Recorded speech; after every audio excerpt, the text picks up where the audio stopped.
Praise the Lord. இழந்து போனதை ஏசாமி மறுபடியும் நமக்கு தராரு. எப்போ தராரு, எப்படி தராரு அப்படிங்கிறத நம்ம வேத வசனத்தின் மூலமாக பார்ப்போம். யாத்ராமத்தின் புஸ்தகம் 34:1. கர்த்தர் மோசேயை நோக்கி, முந்தின கற்பலைகளுக்கு ஒத்த 2 கற்பலைகளை இழைத்துக்கொள். நீ உடைத்து போட்ட முந்தின கற்பலைகளில் இருந்த வார்த்தைகளை அவைகளில் எழுதுவேன். அழகாக சொல்கிறாரு, நீ உடைத்து போட்ட. சில நேரத்தில் உங்கள் கையை மீறி நீங்களே உடைச்சி போட்டிருக்கலாம், நீங்களே தவற விட்டுருக்கலாம். உங்கள் ஆசீர்வாதம் உங்கள் கையில் கொடுத்துருப்பார். ஏசாமி எழுதி கொடுத்த அந்த கற்பலைகளை மோசே கோவப்பட்டு உடைச்சிட்டான்.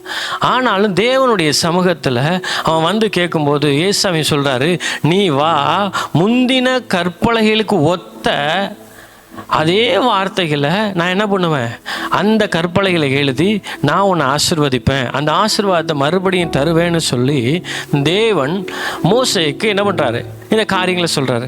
ஆனால் அந்த மறுபடியும் தருவேன் அப்படின்னு ஆண்டவர் சொல்லிட்டாரு. அதற்கு சில காரியங்களை மோசேக்கிட்டேருந்து தேவன் எதிர்பார்க்குறார். என்ன செய்யணும்? அப்போ இழந்து போன ஆசீர்வாதங்களை மறுபடியும், இல்லை நீங்கள் உடைச்ச, நீங்கள் உங்கள் கை மீறி நீங்கள் உங்கள் கையை விட்டு போன இந்த ஆசீர்வாதங்களை நீங்கள் மறுபடியும் பெற்றுக்கொள்வதற்கான வாய்ப்பு எப்படி இருக்குது அப்படின்னா, விடியற் காலத்தில் 2வது வசனம், நீ ஆயத்தமாகி சீனாய் மலையில் ஏறி அங்கே மலையின் உச்சியிலே காலமே என் சமூகத்தில் வந்து நில். அல்லேலூயா. நீ இழந்து போனதையும் உங்கள் கையினால் உடைச்சி போட்டதையும் மறுபடியும் நீங்கள் பெற்றுக்கொள்ளணும் அப்படின்னா தேவ சமூகத்தில் வந்து நிற்கணும். அல்லேலூயா. சில நேரத்தில் நீங்கள் தான் மிஸ் பண்ணியிருப்பீங்க. உங்கள் கையில் ஆண்டவர் நிறைய ஆசீர்வாதங்களை கொடுத்துருப்பாரு, நன்மைகளை கொடுத்துருப்பாரு. நீங்கள் வேணுக்குன்னு உடைச்சிருக்கலாம், இல்லை தெரியாமல் உடைச்சிருக்கலாம், கோவப்பட்டு உடைச்சிருக்கலாம். ஏதாவது ஒரு தப்பிதத்தினால அந்த ஆசீர்வாதங்களை நீங்கள் மிஸ் பண்ணியிருக்கலாம். ஆனால் தேவன் மறுபடியும் அழகாக சொல்கிறார் பார்த்தீங்களா, முந்தின கற்பலையில் இருந்த வார்த்தைகளை அவைகளில் எழுதுவேன். அப்போ அதே ஆசீர்வாதங்களை தேவன் மறுபடியும் தர்றதுக்கு ரெடியாக இருக்கிறாரு. ஆனால் நம்ம செய்ய வேண்டிய விஷயம் என்ன தெரியுமா? விடியற் காலையில் என்ன பண்ணணுமா? ஆயத்தமாகணும், மலையில் ஏறணும். சில நேரத்தில் சிலதை விட்டுட்டு ஏறணும்.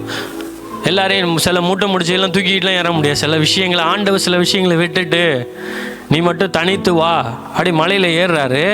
ஆண்டோடைய சமூகத்தில் வரணும் அப்படின்னு சொல்கிறார். 4வது வசனத்தை நான் வாசிக்கிறேன். அப்பொழுது மோசே முந்தின கற்பலைகளுக்கு ஒத்த 2 கற்பலைகளை இழைத்து அதிகாலமே எழுந்திருந்து கர்த்தர் தனக்கு கட்டளையிட்டபடியே அவ்விரண்டு கற்பலகைகளையும் தன் கையில் எடுத்துக்கொண்டு சீனாய் மலையில் ஏறினான்.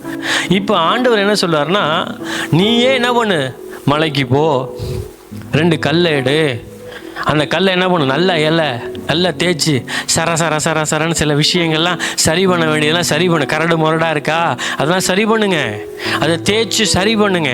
வேத வசனத்தின் மூலமாக உங்களை சரிப்படுத்துங்க. ஆலயத்துக்கு வந்து தேவனுடைய வார்த்தை கேட்டு உங்கள் வாழ்க்கையில் தேவையில்லாத விஷயங்களெல்லாம் சரிப்படுத்துங்க. கற்பலகை போல் நீங்கள் மாற்றப்படும் பொழுது அதை எடுத்துக்கிட்டு என்ன பண்ணணும், உங்கள் வாழ்க்கையில் ஆண்டவருடைய சமூகத்துக்கு போகும் பொழுது கர்த்தர் மேகத்திலிருந்து இறங்கி வருகிறார். அல்லேலூயா. அப்போ நான் தேவ சமூகத்துக்குள்ளே வரும்பொழுது தான் எனக்கு மறுபடியும் அதே ஆசீர்வாதங்கள், அதே நன்மைகளை தேவன் நமக்கு செய்கிறார். அப்போது ஒரு நிறைய இடத்துல நான் பார்க்குறேன், இளையகுமார் என்ன பண்ணுறான்னா, அப்பாவை விட்டு தூரம் போயிடுறான், எல்லாத்தையும் இழந்து போயிட்டான். ஆனால் மறுபடியும் அப்பாவுடைய சமூகத்தில், அப்பாவுடைய வீட்டுக்கு அவன் மறுபடியும் திரும்பி வரும்பொழுது தான் மிகப்பெரிய ஆசீர்வாதம் வருது. எப்போ உங்களுக்கு ஆசீர்வாதம் வரும்னா, தேவனுடைய சமூகத்துக்கு திரும்பி வரணும். ஏசாமி பிரசங்கம் பண்ணும்போது என்ன சொல்றாரு, மனம் திரும்புங்கள், தேவனுடைய ராஜ்யம் சமீபமாக இருக்குது. மனம் திரும்பணும். ஆண்டு ஒரு பக்கமாக திரும்பணும். நான் ஒரு பக்கமாக இருப்பேன், அது ஒரு பக்கமாக போயிட்டு இருக்குது, வீட்டில் ஒவ்வொருத்தரும் ஒவ்வொரு பக்கமாக இருக்கிறது. ஆனால் ஆண்டவர் பக்கமாக திரும்பணும். அதிகாலையிலே ஆயத்தமாகணும், பிரயாசப்படணும். ஆண்டவருடைய சமூகத்துக்குள்ளே வரும்பொழுது தான் அந்த ஆசீர்வாதம். இளையகுமார தகப்பன் வீட்டுக்கு திரும்ப வந்தான், மறுபடியும் இழந்து போன எல்லா ஆசீர்வாதங்களையும் நன்மைகளையும் பெற்றுக்கொண்டான். இன்னொரு எடுத்துக்காட்டு சொல்லலாம். பேதுரு படகுல என்ன பண்ணான், ராம் முழுவதும் பிரயாசப்பட்டான், எதுவுமே இல்லை. ஆனால் இயேசு அந்த படகுல வந்தார். அவன் இழந்து போனதை ரெட்டிப்பான ஆசீர்வாதங்களா படகு மூழ்கத்தக்கதா கர்த்தர் அவனை ஆசீர்வதித்தார். ஒன்று நீங்கள் தேவ சமூகத்தில் வரணும், இன்னொரு விஷயம் தேவன் உங்கள் வாழ்க்கையில் வரணும்.